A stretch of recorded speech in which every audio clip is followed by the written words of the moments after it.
Olá, bem-vindo de volta ao The Crime Reel.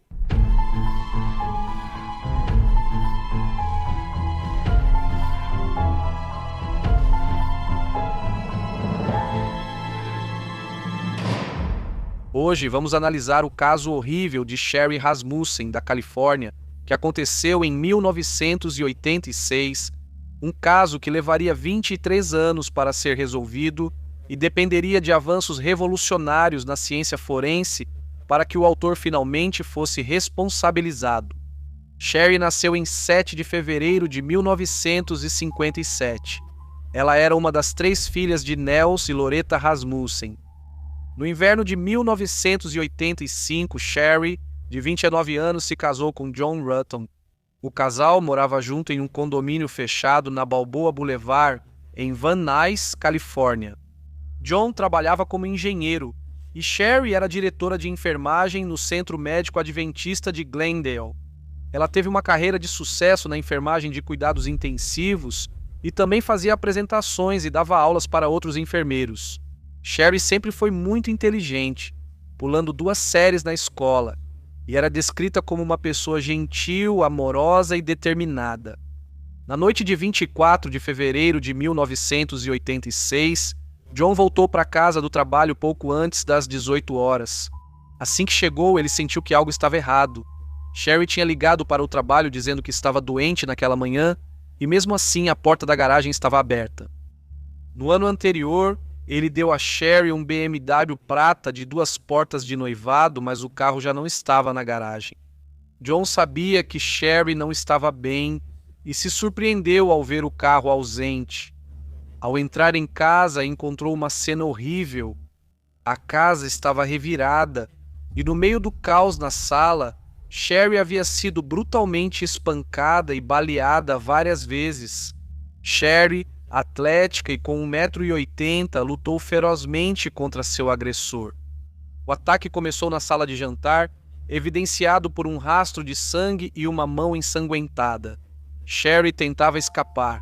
Tentei alcançar o botão de pânico no painel do alarme, mas o ataque continuou na sala de estar antes que eu conseguisse. Durante a briga, Sherry foi mordida no antebraço esquerdo e ficou incapacitada após ser atingida na cabeça com um vaso pesado.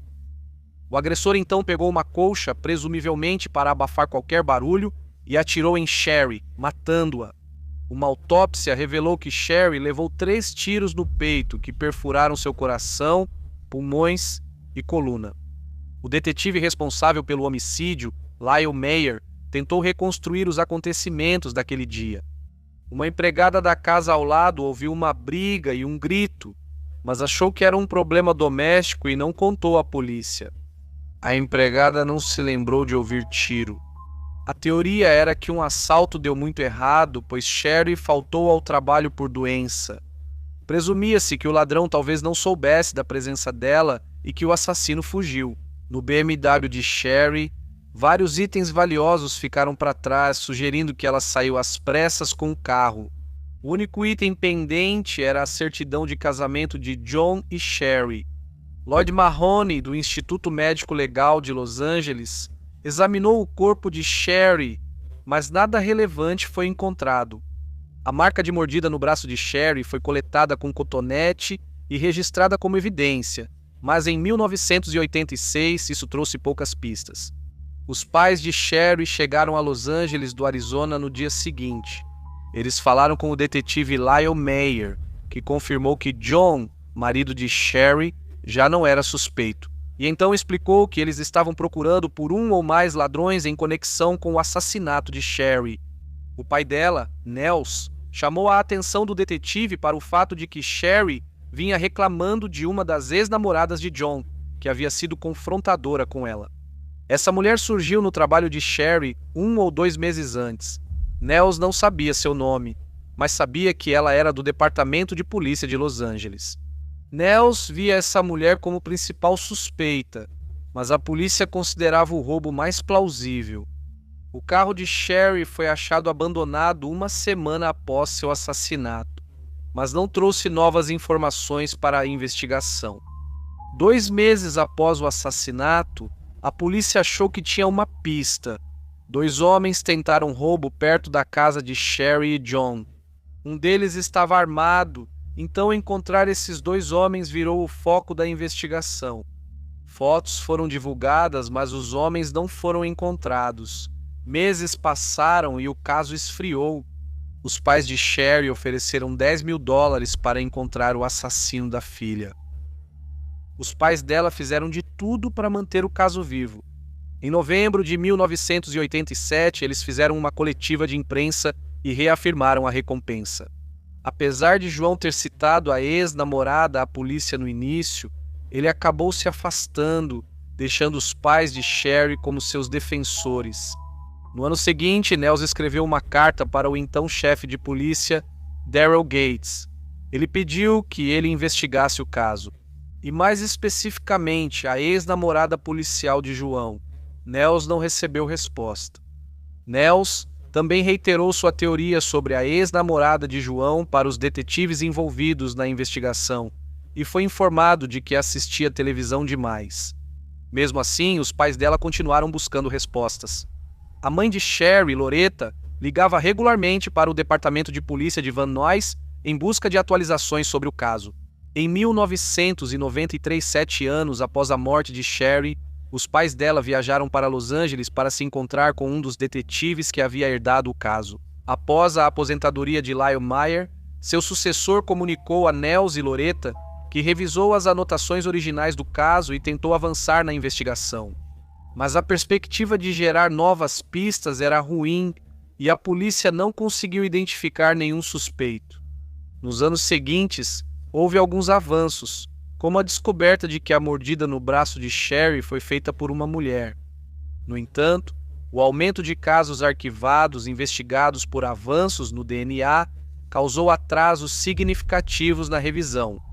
Levaria mais 16 anos para que qualquer progresso significativo fosse feito no caso de Sherry em 2009. Com a informação de que a responsável pela mordida em Sherry era uma mulher, o Departamento de Homicídios de Van Nuys revisou o caso com nova perspectiva. Agora, levando em consideração o fato de que a assassina era uma mulher, uma lista com 5 suspeitas foi elaborada. Na lista estava a ex-namorada de John, a policial Stephanie Lazarus, agora promovida a detetive. Os investigadores de Van Nuys prometeram investigar Stephanie discretamente, ou para proteger seu nome, se não tivesse ligação com o assassinato, ou evitar alertá-la caso tivesse. 3 dos 5 suspeitos foram rapidamente eliminados, restando apenas Stephanie e uma colega enfermeira. Os detetives decidiram investigar a enfermeira. Primeiro coletaram uma amostra de DNA, mas o resultado foi negativo. Agora, a polícia só suspeitava da detetive Stephanie Lazarus. Seria possível que uma colega fosse a responsável por esse assassinato brutal? Eles passaram a investigar o histórico de Stephanie e sua ligação com Sherry. Stephanie conheceu John, marido de Sherry, quando moravam no mesmo dormitório na Universidade da Califórnia em Los Angeles no início dos anos 1980 após a formatura. Eles tiveram um relacionamento casual e instável por alguns anos. Em 1985, John conheceu Sherry e o relacionamento deles ficou sério rapidamente. Ele pediu Sherry em casamento no verão e em novembro de 1985 já estavam casados. 3 meses depois, Sherry morreu. Naquela época, Stephanie, de 26 anos, era policial de patrulha. Ela se tornou detetive em 1993 e se casou com outro policial em 1996. Eles adotaram uma menina e, em 2006, Stephanie foi transferida para o Departamento de Furto de Arte da Polícia de Los Angeles. Em sua longa carreira na polícia, ela nunca teve problemas disciplinares. A investigação mostrou que, 13 dias após o assassinato, Stephanie relatou o roubo de seu revólver calibre .38 igual ao usado no crime. Parecia que o caso estava cada vez mais perto de ser resolvido, mas neste momento não havia nenhuma prova definitiva, apenas uma série de coincidências. A polícia precisava do DNA de Stephanie. Em 27 de maio de 2009, um detetive à paisana seguiu Stephanie durante tarefas e a viu descartar um copo e um canudo. A equipe de vigilância logo recuperou isso do lixo. O perfil de DNA foi extraído e, em 29 de maio, confirmou-se que era o mesmo da mordida no braço de Sherry. 23 anos antes, um grupo de detetives seguiu investigando o caso e se preparou para prender Stephanie em 5 de junho de 2009. Inicialmente chamada para falar sobre um caso de arte roubada, ela foi interrogada sobre o assassinato de Sherry. Ao ouvir que a polícia tinha DNA da cena do crime, Stephanie saiu da sala de entrevistas. Ela foi presa no corredor e levada para a cadeia de Los Angeles, com fiança de $10 milhões. Em 8 de junho de 2009, ela foi acusada de matar Sherry, mas afirmou ser inocente. O caso foi a julgamento em 2012 e durou cerca de um mês. A promotoria apresentou as provas de DNA e trouxe testemunhas para apoiar seu argumento de que Stephanie matou Sherry por ciúmes do relacionamento de Sherry com John. Foi revelado no julgamento que John teve relações sexuais com Stephanie após seu noivado e antes de se casar com Sherry, o que foi um fator decisivo. Algo que ele admitiu ter sido um grande erro, embora não houvesse nenhuma indicação de que John estivesse de alguma forma envolvido no assassinato de sua esposa. Sherry estava preocupada com o comportamento de Stephanie e temia que seu marido ainda tivesse envolvimento com ela. A defesa de Stephanie alegou que as evidências de DNA da cena do crime estavam corrompidas e não eram confiáveis para um veredito de culpa. Eles alegaram que a falta de investigação sobre Stephanie na época do assassinato impediu a coleta de provas e depoimentos importantes. Isso poderia potencialmente tê-la inocentado. O júri deliberou por 3 dias antes de considerar Stephanie culpada de assassinato em primeiro grau. Ela foi condenada a 27 anos à prisão perpétua. Um recurso em 2015 manteve esse veredito de culpa. Embora os pais de Sherry tenham contado à polícia durante anos sobre a ex-namorada de John e suspeitassem de seu envolvimento no assassinato, Stephanie não foi investigada na época e amigos próximos e vizinhos não foram entrevistados, pois a polícia focou na teoria de um assalto mal-sucedido. Alguns dos investigadores originais alegaram que Stephanie não havia sido mencionada para eles no início da investigação. Apesar de Nell ter levado essa informação constantemente à polícia, levaria 20 anos para que ele fosse levado a sério sobre isso. Os pais de Sherry processaram a cidade e o Departamento de Polícia de Los Angeles pela condução do caso. Alegaram má conduta e encobrimento na investigação. Eles disseram que o Departamento de Polícia de Los Angeles foi hostil com eles desde o dia após o assassinato e durante toda a investigação.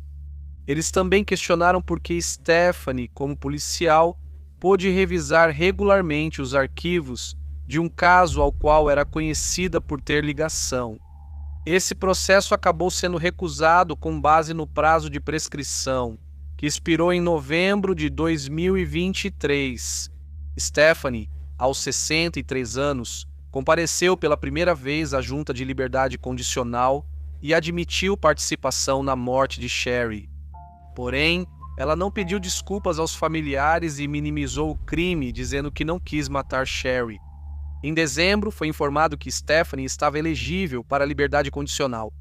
A situação em 4 de abril de 2024 é que o governador encaminhou a concessão de liberdade condicional da pessoa encarcerada para revisão pelo Conselho Pleno. Se isso ocorrer, Stephanie será solta neste verão após cumprir só 15 anos por um crime pelo qual ficou livre por 23 anos. Assim termina a história do terrível caso de Sherry Rasmussen, na Califórnia. Então, você deve ter notado que o vídeo desta semana foi mais curto. Só gostaria de agradecer a todas as pessoas que têm me enviado o Compre um Café para o Mia e também pelos super agradecimentos.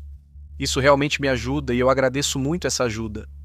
Por favor, também confira alguns dos meus vídeos mais longos que publiquei recentemente. Assistir eles até o final ajuda bastante. Para os pequenos infratores, aqui estão alguns animais de estimação dos espectadores. Primeiro, temos Justin Serial Miller de Thunder Bay, Ontário. Ele enviou fotos de sua Basset Hound, Violet. Ela foi resgatada recentemente e comete crimes como roubar espaço na cama e enfiar o focinho em tudo relacionado à comida. E também adora latir para estranhos durante os passeios. Violet, você é o orgulho do Justin. Em seguida, do Alabama, Debbie nos apresenta Jessie Rotten. Ela tem quase 10 anos e já foi condenada por mais de 16 delitos, como virar latas, furto de comida, roubo e destruição de brinquedos barulhentos. Latidos noturnos, PSMs, peidos silenciosos mas mortais e bagunça em festas para ver jogos de futebol do Alabama. Jessie Rotten, você é um encrenqueiro. Haverá mais pequenos delitos assim que eu tiver tempo para cobrir esses casos. Obrigado por assistir ao resumo do crime. Fiquem seguros. Até logo, PST. No caso da Sherry, o 48 Horas cobriu essa história no episódio Um dos Deles. Temporada 23, episódio 32. Até logo.